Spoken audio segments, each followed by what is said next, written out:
Good afternoon. I'm Kristen Pleasanton, the Deputy Director for the Delaware Division of the Arts. No. Thank you. And now it's time for our keynote presentation with Deborah F. Rutter. Just to let you know, Deborah will be presenting, and then she and I will sit down for a conversation, and then she's going to open it up to questions from the audience. So now I'd like to introduce her. Deborah is an internationally respected arts executive with over 4 decades of leadership at premier cultural institutions. From 2014 to 2025, she served as the first female president of the John F. Kennedy Center for the Performing Arts, the nation's preeminent cultural center, where she led a period of transformative growth while centering artists in all aspects of the institution's work. A fierce advocate of artistic voices, Rutter believes artists hold a mirror to society, and her role is to uplift their work.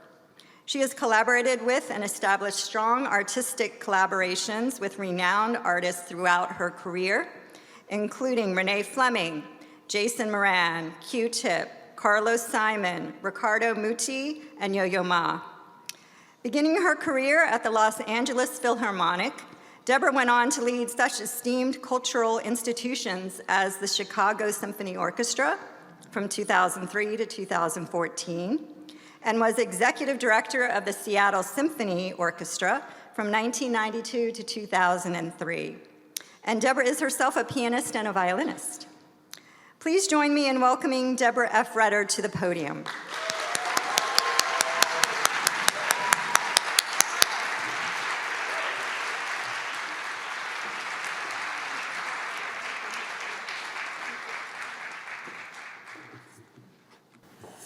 It is great to be with you all and to have these opportunities for inspiration and re-inspiration, to hear the music of Giampiero and then Ananya, thank you so much, to know that you have artists as elected officials, to hear genuine and authentic language from your Secretary of State.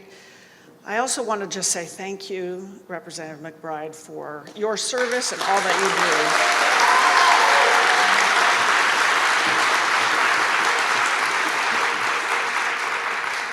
do. I'm not recommending that you experience what I experienced about 7 months ago.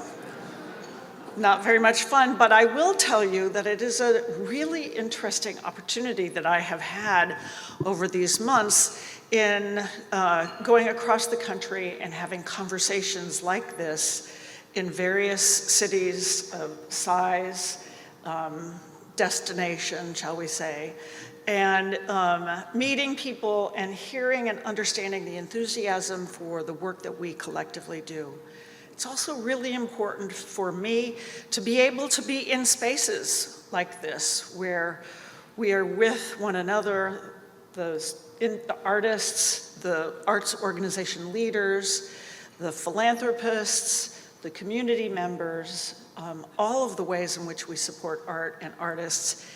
I hope that you find this day to be affirming for you, sort of re-energizing, fuel in the tank for your work throughout the year. I can feel it as I have come into this space and hear you talking to one another, and it does the same for me as well. So I say thank you, and thank you to you, Jessica and Kristen, for inviting me to be here. So whether you're a large cultural organization or a small startup or one that is working on a grassroots level, sort of trying to make it from week to week, year to year, I really commend you for the work that you do and doing a little bit of investigation to understand the broad scope of what's happening in Delaware. I need to tell you, it is really, really impressive. You're making a huge difference in your community, and it is worthy of the national attention that you're getting, and I encourage you to keep up with it. Here you are, a small state. Washington, D.C. is only a little smaller than you, but at least you have 3 representatives. D.C. win. But it is so impressive what the arts do for the economic engine. The number of artists, the economic impact, the tax revenues, all of which help support the fabric of a strong, healthy community. Without the arts, you don't have that. But for the arts plan to have laid out such an extraordinary plan for the future, to work so closely with your government agency, this impact is really, really impressive. You're punching above your weight, no question about it.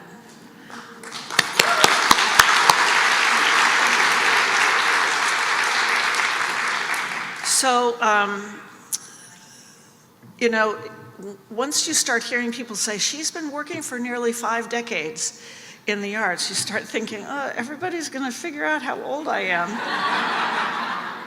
And frankly, you know, my first job, I didn't want anybody to know how old I was because I was only 21 years old and I didn't want anybody to know how young I was. Now I'm like, maybe I should change my Wikipedia page. Maybe we stop trying to, we started using the nearly 5 decades to sort of demonstrate that I had some level of expertise. Now it's like, maybe I don't do that. But I did just start a new role at Duke University as the Vice Provost for the Arts. Please don't ask me what that means. I'm 6 weeks in and I'm still figuring it out, but I have a lot of really, really interesting colleagues. And we get to do a lot of really extraordinary work across disciplines, which is something I'm really excited about. But I'm also around young and emerging artistic talent and working side by side with faculty who are giving back to their students while also still nurturing their artistic impulse. And it's really lovely to move away from the big spotlight in Washington, D.C. and into a community like yours here that can serve your local community in a deep way, help support it economically, as well as the state as a whole. So it's a new beginning for me, exciting. I'm not sure when you stop having lifelong learning experiences, but I'm definitely in that mode. Now, prior to that, as you heard, I was at the Kennedy Center for just over a decade. This was a true honor, a privilege to have that role, as it is to represent your state there as well. It's not easy, it's a crazy job being there, but it is a true privilege as well. Now, you need to understand, and maybe because of proximity you know that a little bit better, but President Dwight Eisenhower signed a legislation in 1958 to create the National Cultural Center. And he did that because when he traveled the world as a general, he saw that the countries had in their capitals a place where they would gather to celebrate the culture of their country. And he came back and he said, why don't we have one as well? It took a long time, but when he was president, he did sign that into legislation. Now, as things sometimes go slowly in the nation's capital, it didn't happen overnight, and the money didn't come along with that act. So there was a big fundraising campaign, and when John Kennedy became president after him, the two of them worked to raise money together. But it wasn't until after Kennedy was assassinated that the money really finally came in. Came in from across the country, but it came in from around the world to support the country. These are interesting stories to understand about our connection in our country, how the government funds or doesn't fund projects, but how people rise up together to create something when they believe it is important. Now, what was interesting is that Eisenhower was a big believer in the role of the arts, and John and Jackie Kennedy were as well. And so it was after the assassination that the Congress asked Mrs. Kennedy what she wanted as a way to remember her husband, and she said, I want a living memorial, and that is what the John F. Kennedy Center for the Performing Arts is, a living memorial. It was an extraordinary challenge, but a real honor to be leading that institution. There is no other institution quite like it anywhere in the world, as I have come to understand. Yes, they have national cultural centers, but not quite the same mandate that the one that Kennedy Center has from Congress today. And it was the best job imaginable for an arts administrator. I'll tell you that to all you arts administrators here, because of the opportunity to work across the institution with every single art form and to represent that to the country and to welcome the world to the Kennedy Center as well. We were able to facilitate transformative experiences to millions of people, young and not so young, because we had 2,000 performances a year. 2,000. I think I went to about 150 or 200, which is a lot. Think about how many that is in only 52 weeks. But 2,000 means you have the opportunity to invite artists from every single art form and genre to come together to be there in your nation's capital. Time and again, I was witness, maybe participating in watching lives be changed. The best thing in the world, which I know you who are the arts administrators will know, is when you walk into a theater and you sit down and you look around and you say, wow, look at all these people who are here, and then have that experience of that live performance experience. When you have the world's best talent and the world's most diverse offerings, as we did, we were creating and supporting the environment for artists to thrive, to be celebrated, to challenge us, to inspire us, and of course to give us joy as well. Together with my colleagues, we did big things, and we were able to accomplish so much because we had a really great board as well. Now, the unique construct of the Kennedy Center is that it has 21 ex officio individuals, someday, but there are 36 appointed by the President of the United States. This is an extraordinary thing. Now, you as nonprofit leaders know that you carefully construct your board of directors. You look for the people who are experts in an area that you need. You look for the community leaders. You look at the people who will give you money, who will raise money, who will help you throw your events. I didn't have that, but I did have the opportunity to meet people from all across the country. Really, really extraordinary. So I worked with appointees from President Obama, President Trump, President Biden. And in fact, there were 4 years or more where all of my 36 board members were, because of the rotation basis, all President Trump appointees. I say that because I want to underscore the bipartisan aspect of the Kennedy Center. It is not intended to be a political place. It is intended to represent the arts, the culture of our entire country. And we had representatives from Wyoming, Montana, Washington State, California, Illinois, Arkansas, a lot from New York, a lot from Florida, South Carolina, North Carolina, Virginia. We had representatives on those through those appointed trustees from all across the country. And they helped me and my colleagues create the extraordinary programming. They supported it, they pushed, they encouraged us. They said, oh, don't forget about this. And we'd say, you're right, let's invite that artist to come here. So this was a living, breathing organization, really, truly intended. Through that support, that encouragement, that belief, and the truly extraordinary qualities of the members of my staff, I really can confidently assert that when I left at 2:30 p.m. on Wednesday, February 12th, 2025, it was more programmatically vibrant, more financially healthy than perhaps at any other time since 1971 when it opened. And I say that with pride, and I'm not trying to defend anything, but just to say, by being so diverse, by being so open and welcoming, it helped us be better. And that is a piece of the unique character of the Kennedy Center.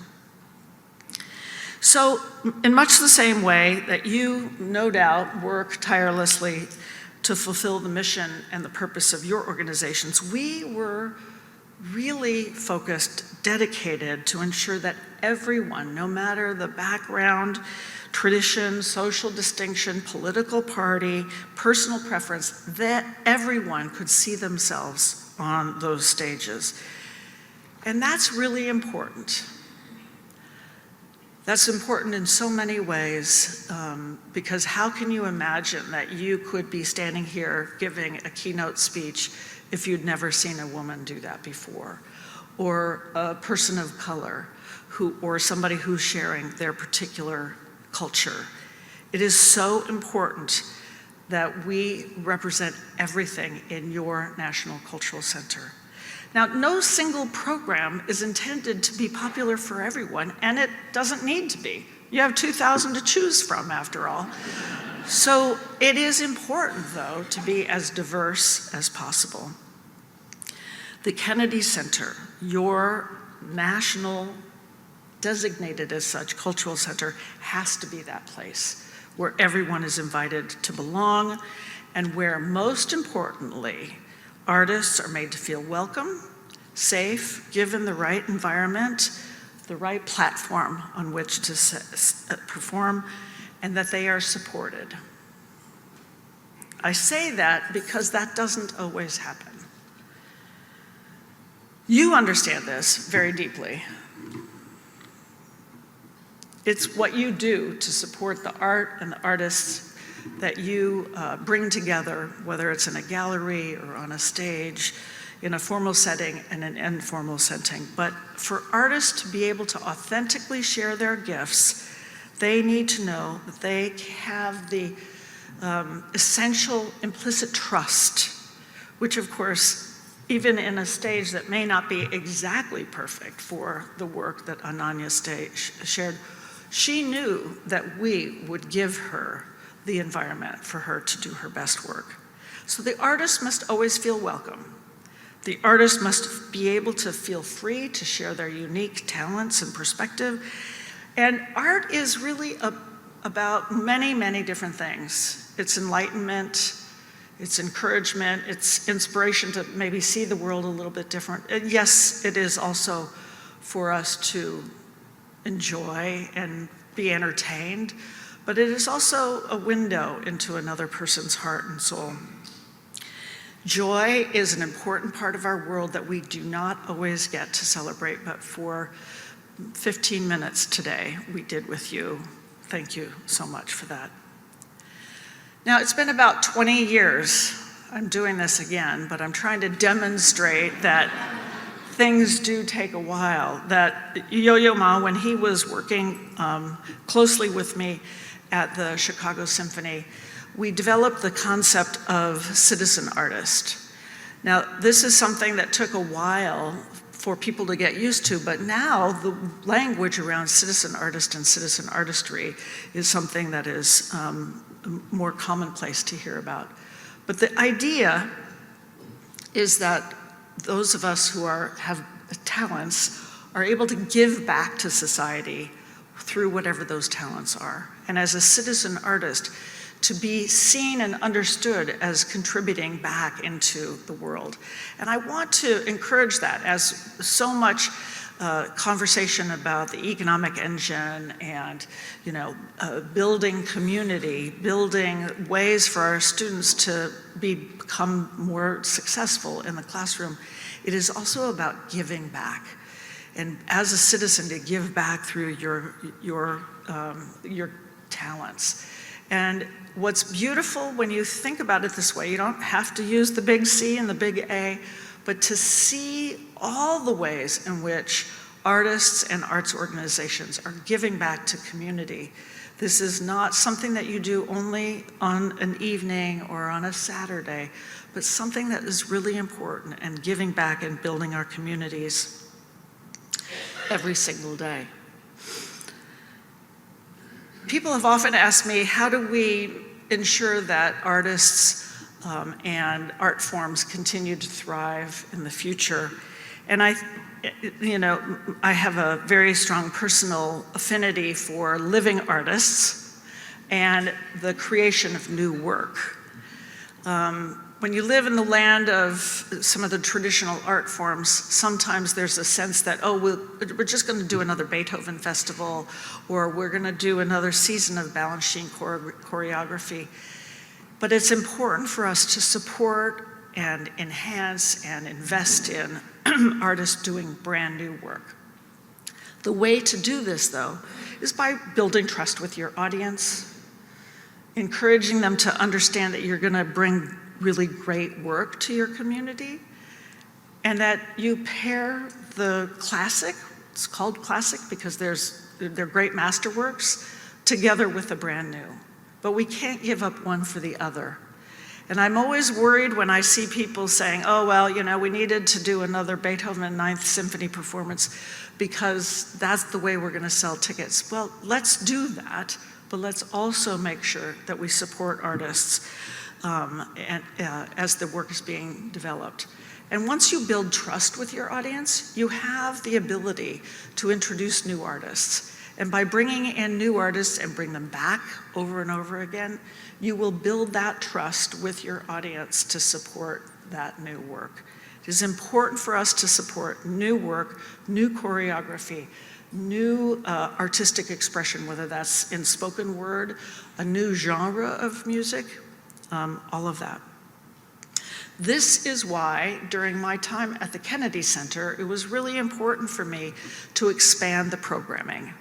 I will tell you it was not uncontroversial because there were folks, board members of the opera saying, well, wait a minute, you're not going to take some of my beloved opera away, are you? Or you're not going to take away that Beethoven festival, will you? And I said, no, the pie will just get bigger.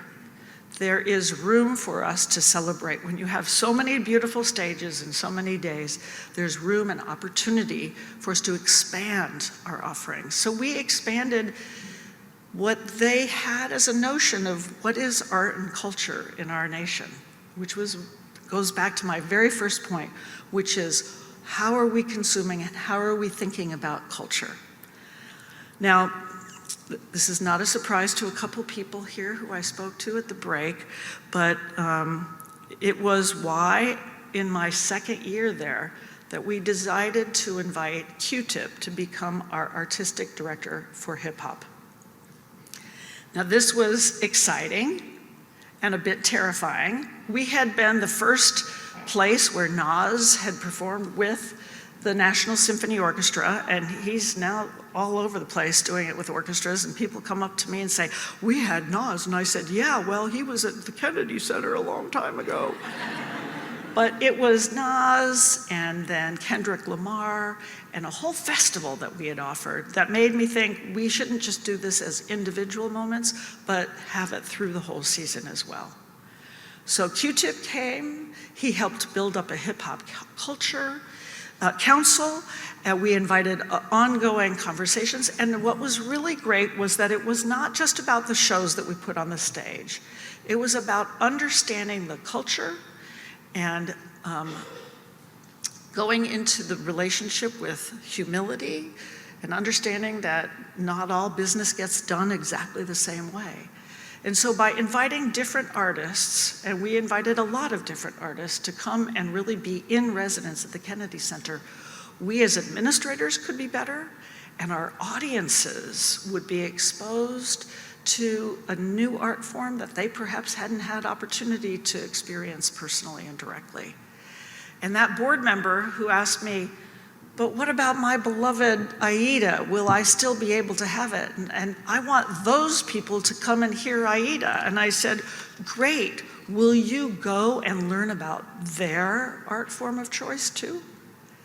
Made her pause, and she said, okay, I understand. Sometimes it works, sometimes it doesn't work. We had a couple of festivals that didn't thrive as much as possible, as much as we'd hoped it would. But absolutely, to invest in an artist, they have to take risks. And we as administrators and patrons have to go along. We have to take those risks as well. We are all better for taking those risks, learning from those things that work really well and those things that don't work nearly as well.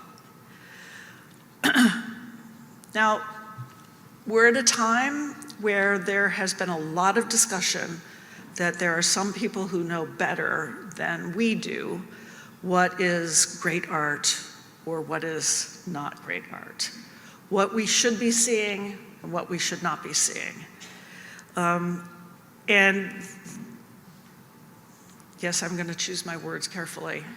It's really important to understand the fundamental of our country, which is about freedom of expression and understanding and learning who we are and who our neighbors are, and telling the truth about what has happened. Sometimes, most of the time, the truth is not always pretty, but it is through understanding. The arts are the best way of building empathy and understanding and nurturing community. It is not okay for anybody to tell us what is acceptable and what is not acceptable.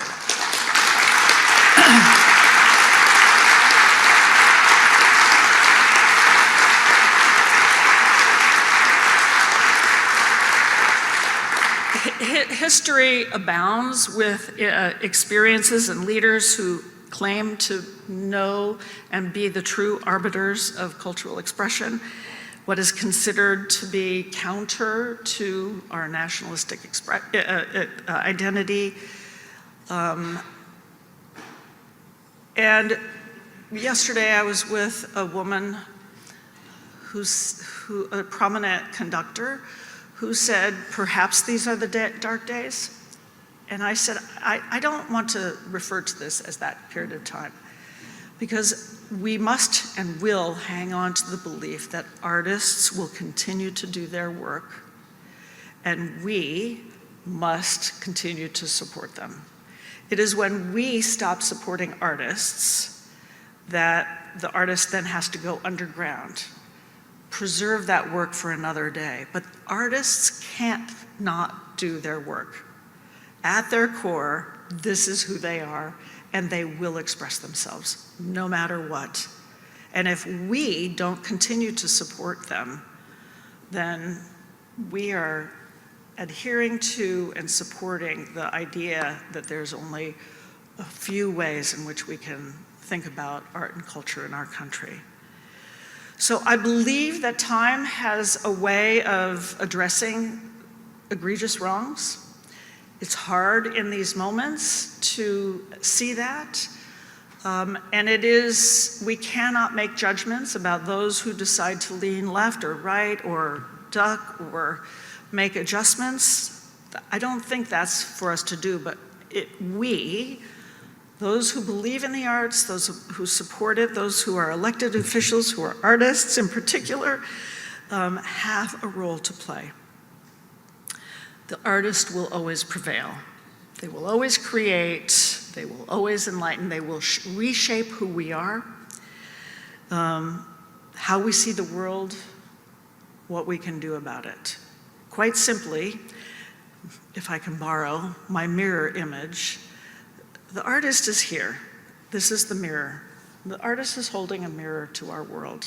Just as Ananya shared her story, thank you for telling us the story in the first place, but we probably could have gotten it. But there is a deep story. The artist is telling us that.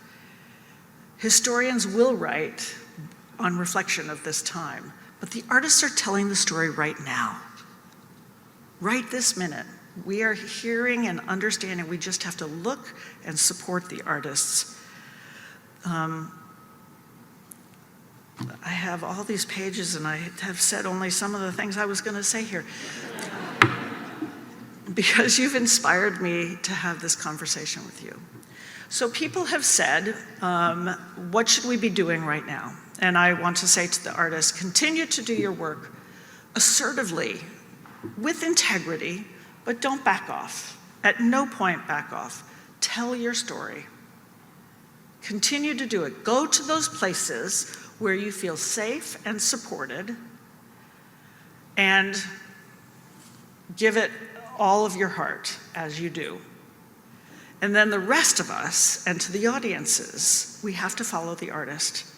We may not even always understand what they're doing and saying, but we must support the artist. Give them the right environment, the safety and security that they need, and the support. And that support is not just financial. Financial helps, but it's not just financial. It is the environment to do the work. So somebody did a really good job with the introduction. Thank you, Kristen. It is true. That is why I bring the artists to the center of all my work. No matter what city I've lived in, I've invited artists to stand with me, to help inform me, to make me smarter, to help bring that. And we're doing that now at Duke. Even as I have so many artists around me, I am asking the faculty, who do you think are artists that can be inspirational to you and to your students as well? Let's put the artist at the center of all the work that we do. Now, when you work for as long as I did at the Kennedy Center, you find that John Kennedy used language beautifully. He also had a really good speechwriter, but he used it really, really well. And many of his quotes are engraved on the marble and now in the glass at the center.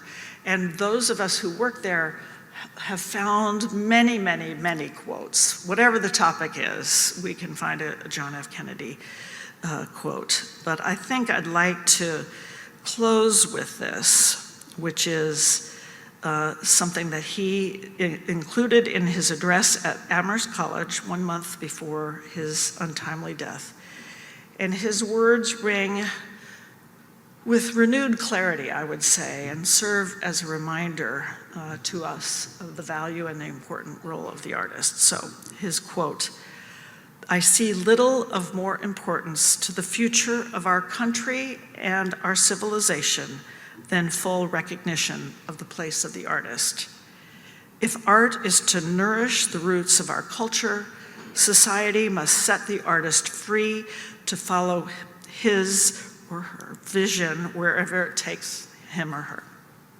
We must never forget that art is not a form of propaganda, it is a form of truth." So, to us in this room, that is our mandate moving forward.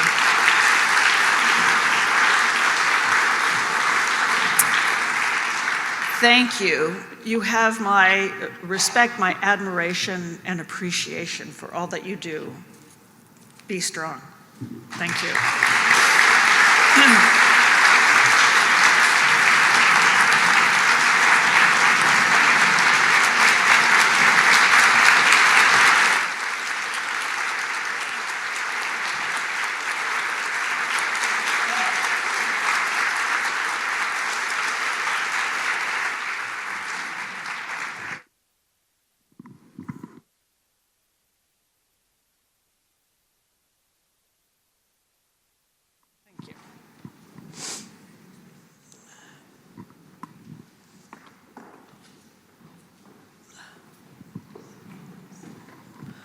We move this forward a little bit, so we can see everybody.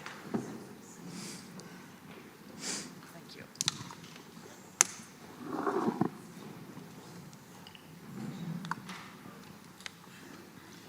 Thank you so much, Deborah. See, I told you. You were sorry. Yes, that's okay. I have a habit of talking.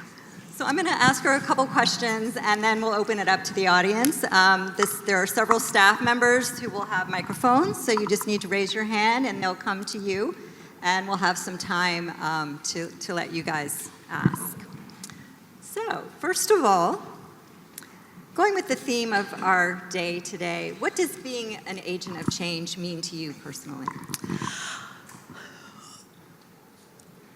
I think it's important to have a fundamental belief that art and artists have something really important to say, and I've already said that, so I won't repeat it too much. But as a facilitator, it means that I have to be open and willing to take risks, which is sometimes really hard because we have constrained resources, we have constrained, whether that's finance, time, people, etc. But artists are always going to give you a new perspective and a new light. And it means that you have to be willing, as an administrator, as a leader, as a philanthropist, as a board member, as a volunteer, to be open to new ideas, new ways of doing things, and to the evolution of the art itself. Thank you. So in the field of arts management, can you talk about how you've seen the field evolve and change since you started your career? And then what do you think has remained unchanged? Well, what's remained unchanged is the experience of having a shared life experience, and that is the most important piece of it. Even if you're standing in an art gallery with other people, you're having a shared life experience, even if the art itself is not alive, although it is kind of still alive, I suppose. So the thing that's unchanged is our yearning desire to be with one another, to have this shared experience. It's the chemistry that you have in the room. What I think has changed the most in my time is the fact that we have so many more opportunities to engage in culture, and it has diversified and evolved so much over time. And so I don't believe that people are going to things less. I think that we have lots more competition. There's so many different ways that people can involve. And for me, what is the definition of art and culture has expanded pretty significantly as well.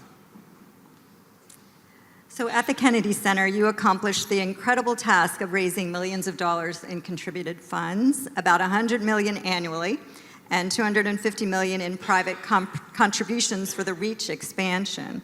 So can you share your strategies for successful donor cultivation? You know, ultimately, people want to be connected to people, which is what the shared life experience is all about as well. So it is about building authentic relationships with individuals. You don't have to be outgoing more or less than another person, but you do have to be really thoughtful about it. When you say you're going to do something, do it. If you can't do it, don't say you're going to do it. But building relationships and demonstrating the value of your, whatever your mission is, whether it's an organization or as an individual, ultimately people want to be connected. And so what's really fascinating is to see artists build relationships with philanthropists. And it's not because they're giving money so much as it is because there's a genuine expression of connection. And so for me, I stay close to friends that I've met, and they're either board members or donors that I've met all throughout my whole career. It's amazing. So what was it like to present the Kennedy Center honors each year and to meet and pay tribute to all those legendary artists? Yeah, it's really terrifying. Oh, you have no idea. Putting the slate together is hard.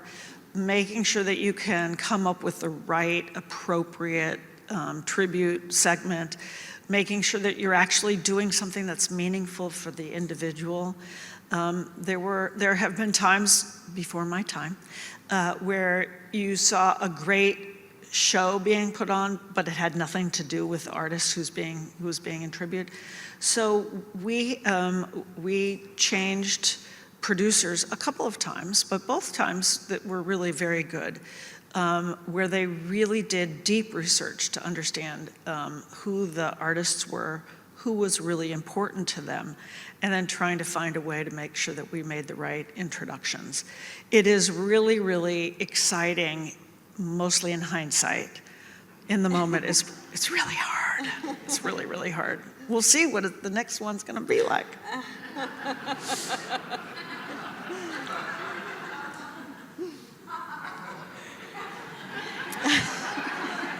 Yes, we will see. So looking back on your leadership journey, what moments are you proudest of, and what was the toughest decision that you think you had to make? I would say, certainly there were exciting things that we did in every role that I've had.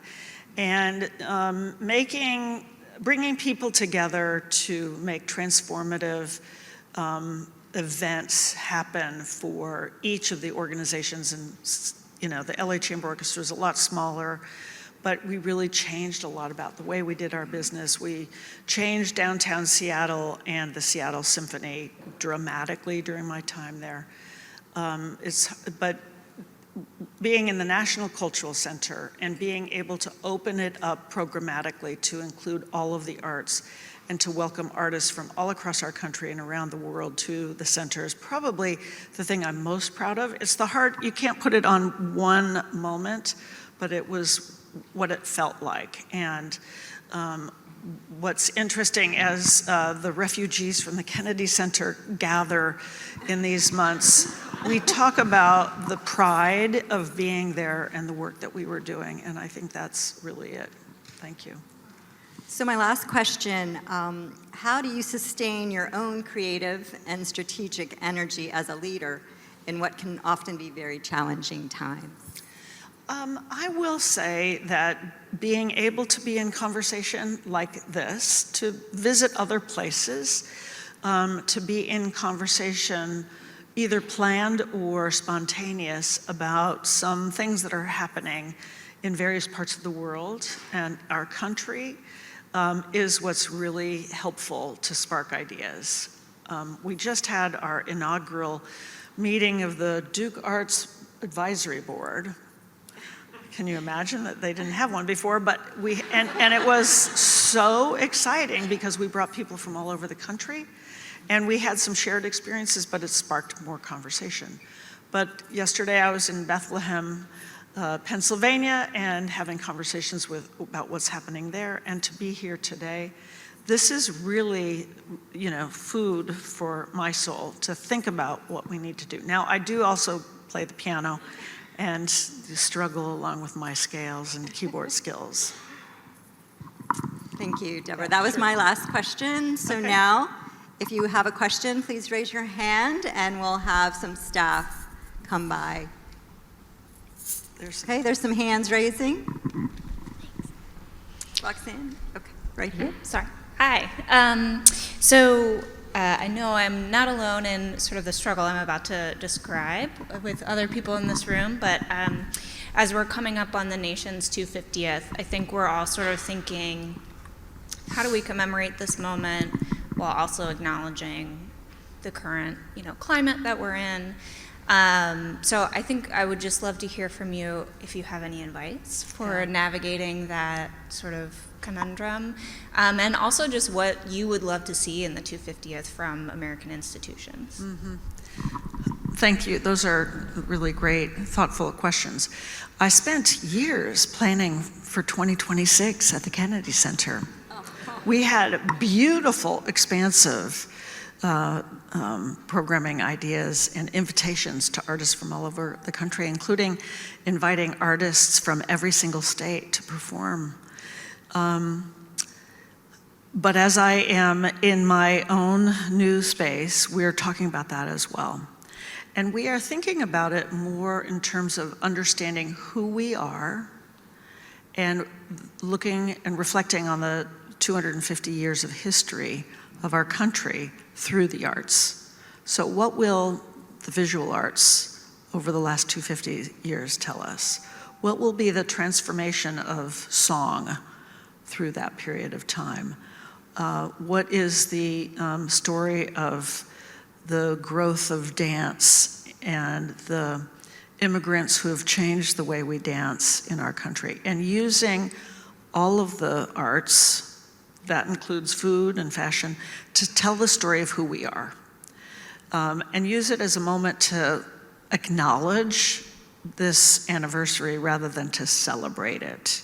So we're moving away from celebrate to commemorate or to mark the milestone.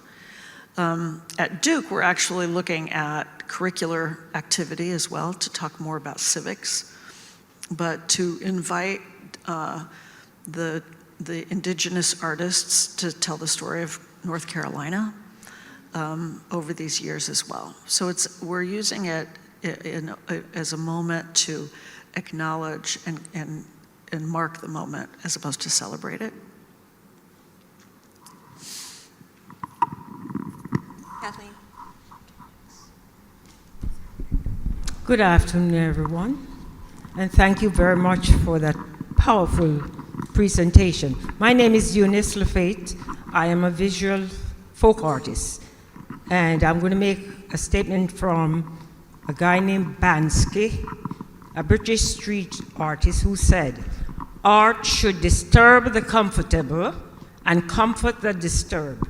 We are in an era where we want to take out the disturbing parts of art and history and put them aside and just promote the feel good, like the 4th of July.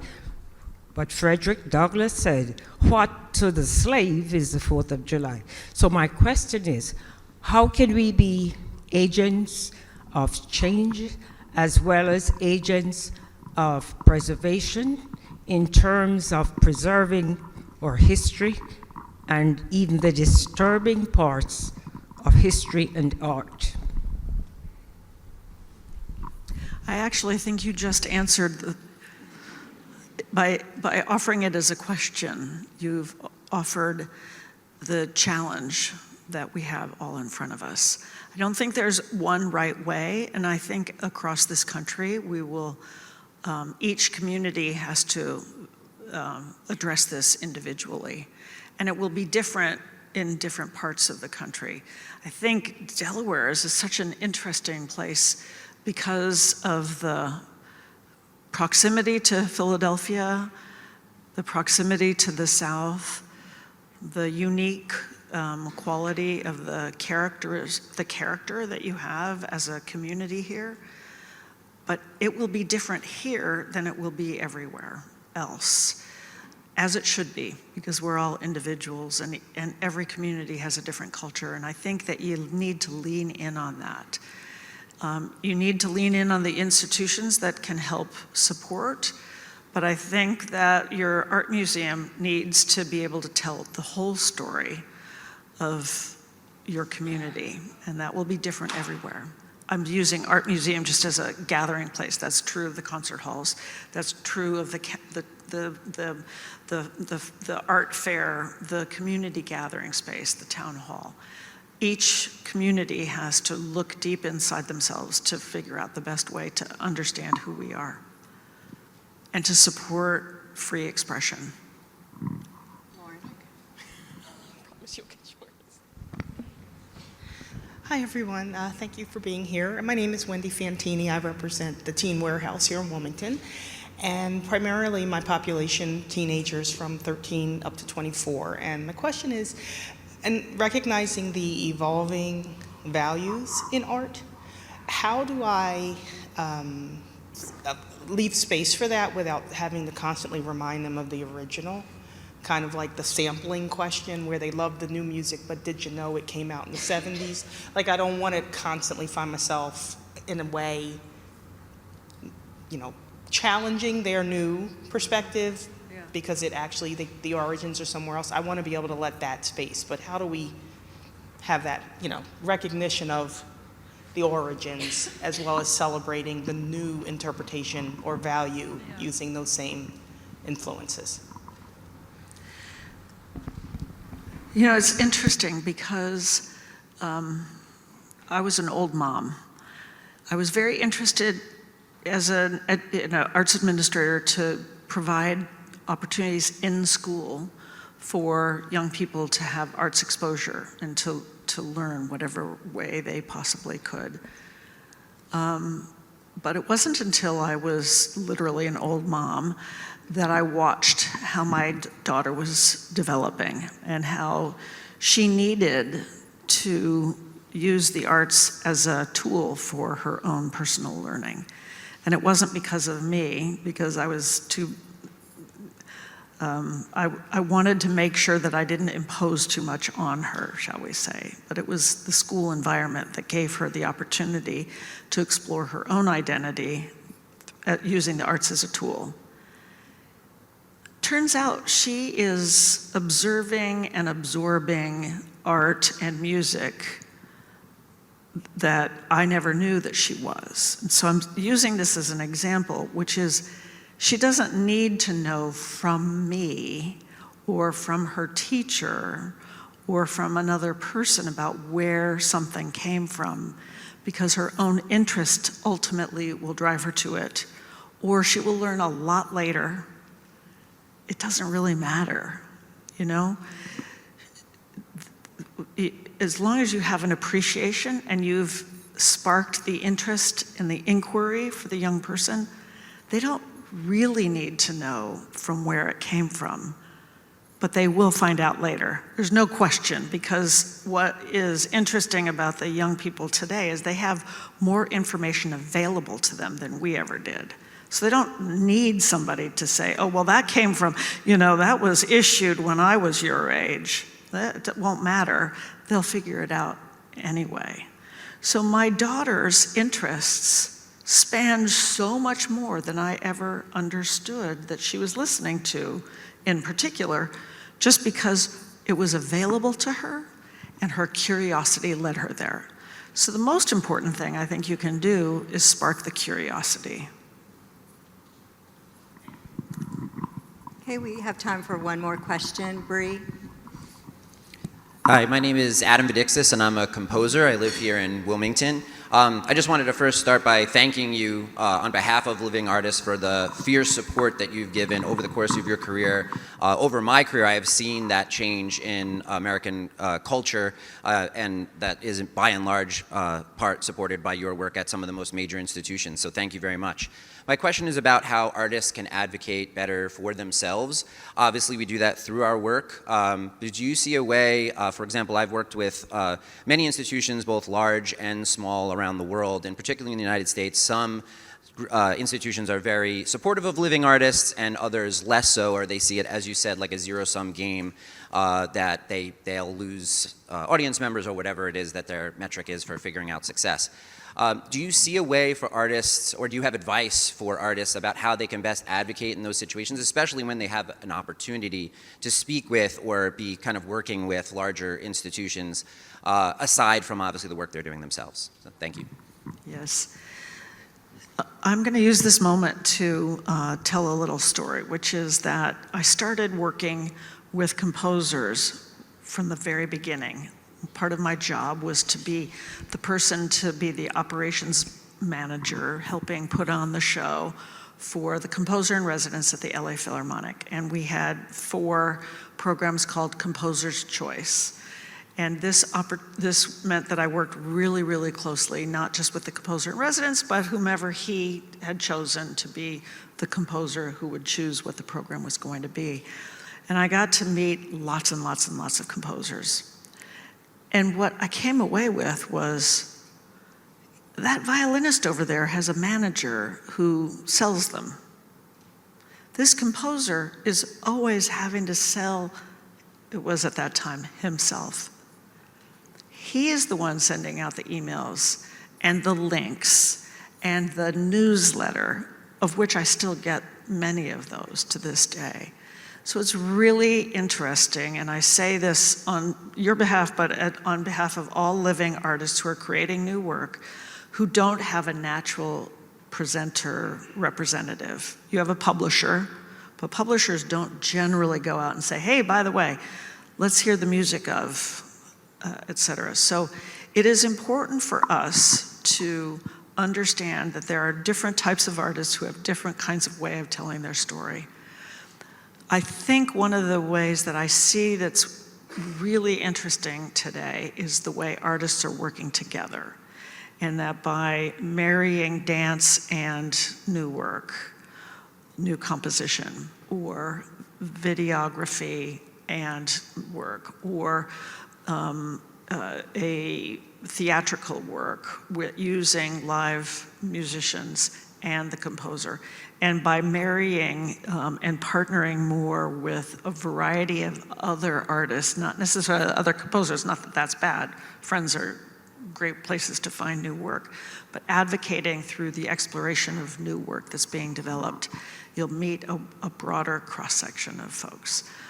I do think that it's hard. I mean, even, novelists find an agent someday. Composers are in a unique world. Probably choreographers are similar. So it's our job to recognize and acknowledge that, because it hasn't changed over all those decades. It hasn't changed. There are few composers who actually are represented by the same manager who represents a cellist or a singer or a dancer or something, but not that many. So they are the ones having to support their work uniquely. And they don't get paid very often, except a new work, a commission, or through royalties. So support your artists.